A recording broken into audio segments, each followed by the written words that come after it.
Hey, hvad så fuck hovedet? Det er Mathis Fis her. Skal jeg lære om noget matematik, eller hvad sker der? Jo, hvad så der? Det er Mathis. Fuck.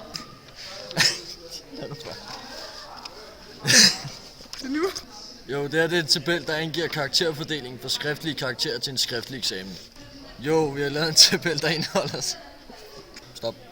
Vi har lavet en tabel, som indeholder frekvens og den kumulerede frekvens. Okay, vi skal finde ud af, hvordan man regner den kumulerede frekvens ud. Og ved at gøre det, så tager du de to øverste frekvenser og lægger dem sammen. Og så bagefter, så tager du så den anden kumulerede frekvens og lægger sammen med frekvensen for at så få den tredje kumulerede frekvens, og så videre. Ja, okay, er I klar til det næste nu, Niklas? Jo.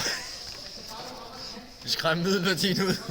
Okay, vi skal regne middelværdien ud, og for at gøre det, så skal vi så tage hyppigheden og gangen med observation.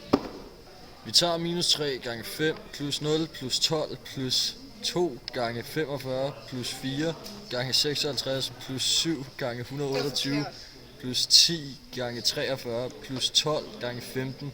Det giver så 1805. Det dividerer vi så med 304. Og det bliver... Ja, okay. Det dividerer vi så med 304, som er antallet af elever, og det bliver så 5,93.